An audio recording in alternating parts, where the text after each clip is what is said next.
초결가에서 면두무좌반이라고 하는 구절을 한번 배워보겠습니다.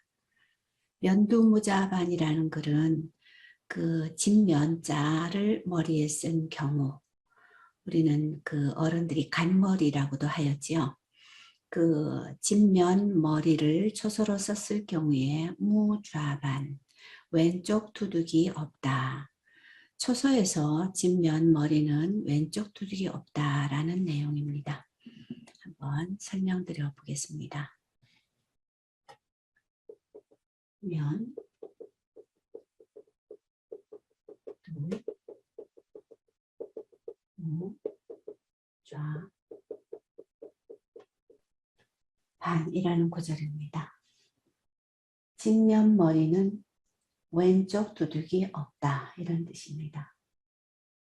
진면자를 쓸 때에는 초서에서 이 부분에서 왼쪽에 해당되는 왼쪽 두둑을 생략합니다.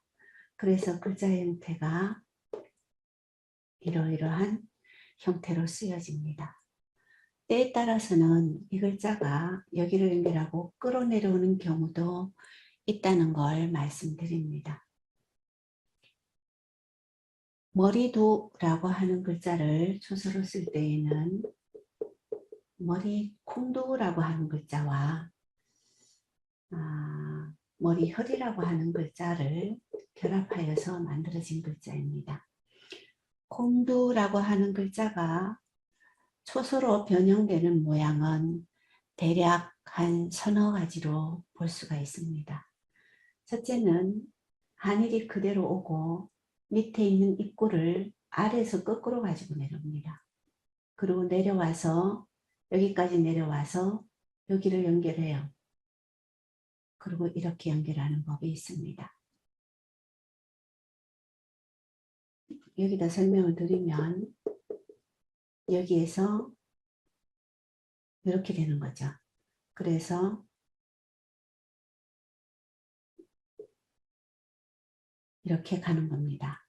근데 여기 이렇게 와서 흔드는 걸 더 생략을 하여서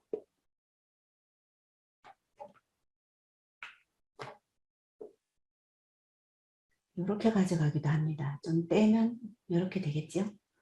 이런 형태가 나오기도 합니다.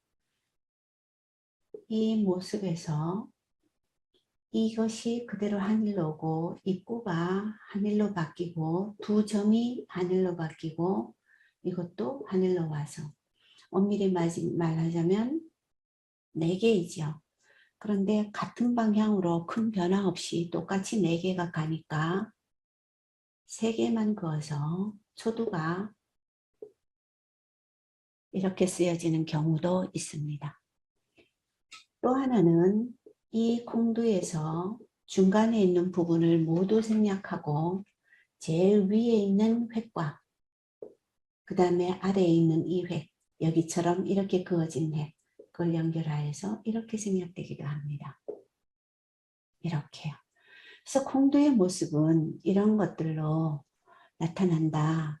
이 형태가 때에 따라서는 이렇게 보여지기도 한다. 이렇게 보시면 될 것 같습니다. 그 다음에 머리혈의 경우에는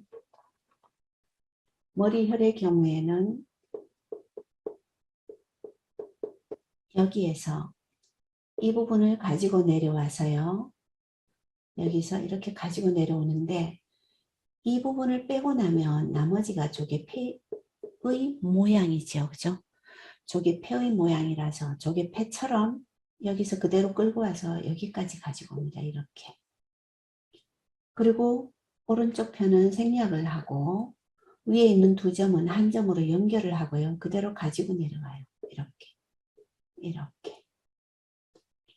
그래서 이 모양새가 만들어진 이런 형태로 쓰여지는 경우가 있습니다. 또 다른 경우는 여기에서 중간에 있는 이 부분을 다 생략을 하고 하나의 획으로 정리를 합니다. 그리고 밑에 있는 두 점이 연결되어서 하나의 점이 됩니다. 이렇게 한 획이 되어요. 그럼 위에 있던 이 획과 연결을 해서 콩두가 세 줄로 변한 것처럼 여기서도 이렇게 됩니다. 그래서 머리혈의 모습이 이런 형태가 있습니다.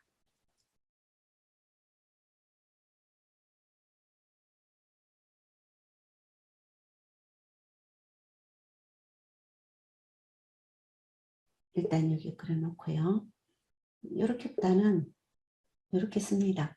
근데 이 글자의 경우에 이렇게 내려와서 여기 이 부분에 해당이 되는 것이죠. 이렇게 내려와서 아까 말씀드린 대로 조개 폐처럼 봅니다.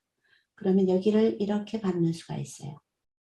여기서 이렇게 감고 나서 이쪽 편이 생략이 되고 나면 아까 이 두 점을 한 점으로 연결을 하고 두 획이 한 점으로 연결되고 아래로 내려옵니다. 그러면 이렇게 되겠죠. 머리혈이 이렇게 쓰여질 수 있습니다. 이것과 이것은 서로 마주보는 형태시요. 중간 부분이 이렇게 변해진 겁니다. 그래서 이러이러한 형태, 그 다음에 이러이러한 형태. 그리고 가장 많이 생략된 경우가 여기에서 이 두 점으로 곧장 내려옵니다. 여기서부터. 그러면 이렇게 되겠죠. 머리혈이 초서에서 드러내는 모습들은 이러한 형태입니다. 그러면 이 머리두라고 하는 글자를 쓰면 어떻게 되느냐.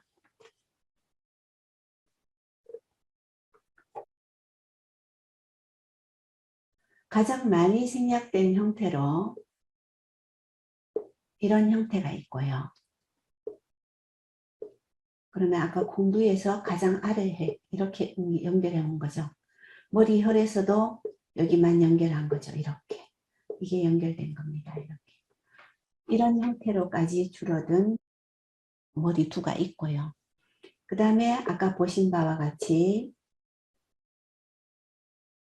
이렇게 쓰여진 머리두도 있습니다. 그리고 이 글자의 틀에서 이런 형태로 쓰여지거나 뭐 거기에 유사한 형태로 쓰여질 수가 있습니다. 그리고 머리혈을 아까 봤던 거에서 이렇게 써도 되고요. 이렇게 써도 됩니다. 콩두가 이와 같이 변하는 경우는 아마 머리두에서 가장 많이 그럴 겁니다. 머리혈이 이와 같이 변하는 경우에도 이 머리두에서 가장 축약된 글자의 형태가 아닐까 저는 그렇게 생각합니다. 다음에 업슬무라고 하는 글자입니다. 업슬무에 보면 위에 사람이 내 모습을 한 글자가 있어요. 이 글자가 이렇게 변하고요. 이렇게 내려진 이 획, 그걸 연결을 합니다. 그리고 연결되어서 밑에 점 4개가 있죠. 내려와서 점 4개로 바로 연결하고 여기에 남겨두었던 이 획과 이 획을 2개만 내리고 연결하는 업슬무자가 있습니다. 이렇게 쓰는 글자입니다. 또 한 가지는 위에 사람인의 형태는 모두 생략을 하고 이렇게 보아서요. 여기에서 이 획들을 4개를 3개 정도만 가지고 내려와서 여기서 묶습니다. 이렇게 묶어요.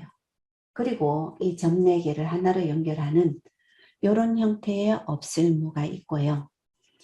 또 하나는 위에 이것은 그대로 생략이 되고 여기와 마찬가지로 생략이 되고 똑같이 3개를 가지고 내려와서 묶었어요. 그러고 나서 여기에 점 4개를 여기와 같이 한 일자로 생략한 게 아니라 넷을 2개만 그어서 2점으로 처리를 하고 이 2점을 위아래로 배열하는 경우가 있어요. 이렇게. 초서에서는 옆으로 놓인 2점이 위아래로 놓이는 경우가 있고요. 위아래로 놓인 두 점이 옆으로 가는 경우도 있습니다.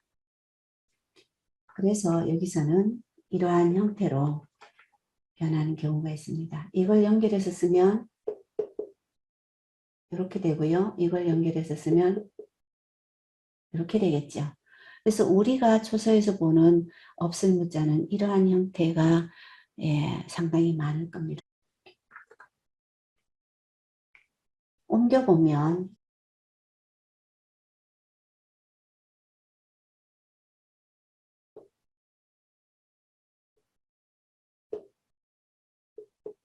이런 형태와 이런 형태와 한 번 더 그은 형태 를 볼 수가 있습니다. 그 다음에 왼좌라고 하는 글자는 쌍날철, 왼손좌, 이 글자 자체가 왼손좌이죠. 이 획이 연결해서 붙이면 이렇게 되겠죠. 때도 뭐라고 하진 않습니다. 왜냐하면 획이 많지 않으니까. 그래서 이거에다가 그 다음에 있는 게 장인공이라는 글자입니다. 자를 나타내는 글자죠. 그래서 이 글자를 여기를 이렇게 연결하기도 합니다. 이렇게요. 이렇게 써도 되고요. 그 다음에 내려오다가 여기까지 오다가 곧장 요리로 갑니다. 그리고 이걸 마무리 지어야 되겠죠. 그걸 떼서 이렇게 하는 경우도 있고요. 붙여서 하는 경우도 있고 그렇습니다. 그래서 왼손좌, 왼좌의 형태는 이와 같은 모습을 보입니다. 옮겨보면 또는 이런 형태, 이게 살짝 떼어진 경우도 있고 장인공을 살려서요. 이렇게 쓰기도 하고 그냥 이렇게 쓰기도 합니다.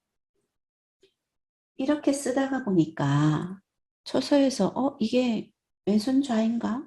이상하다. 말이 안 되는데 이런 경우가 또 있을 수 있습니다. 그게 어떤 경우냐 하면 이렇게 쓴 글자가 있습니다.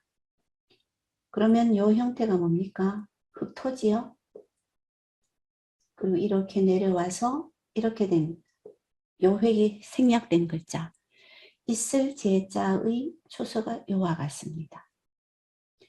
그러다 보니까 글씨를 쓰다가 보면 여기서 이렇게 와가지고 그냥 장인공으로 내리려고 했는데 붓이 올라갈 수도 있지요. 그죠? 그래서 문리를 잘 보셔야 됩니다. 이 문장에서 왼 좌라야 말이 되는지, 이 문장에서 있을 제라야 말이 되는지 그런 것도 참고할 수 있어야 됩니다.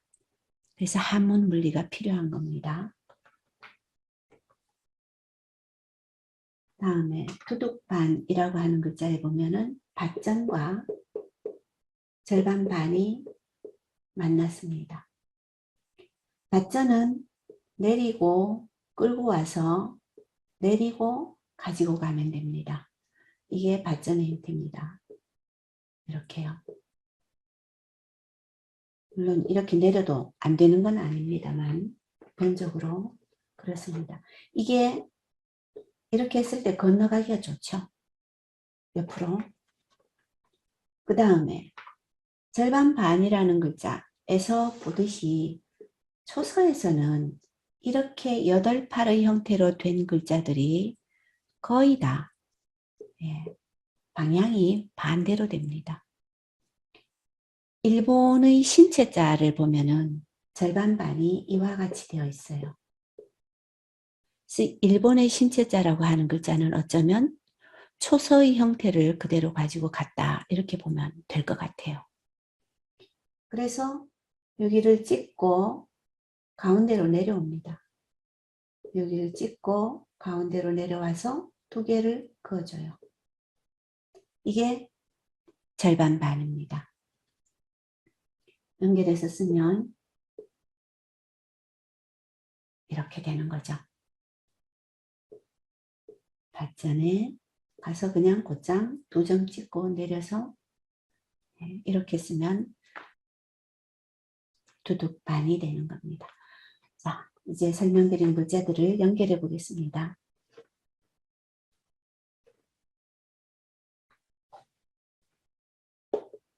면,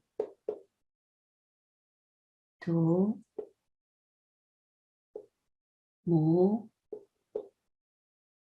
좌, 반. 면, 두, 모, 좌, 반. 면, 두, 모, 좌, 반. 면, 두, 모, 좌, 반. 네, 이렇게 해서 오늘은 면, 두, 무, 좌, 반이라는 글자를 익혀보았습니다. 여러분 수고하셨습니다.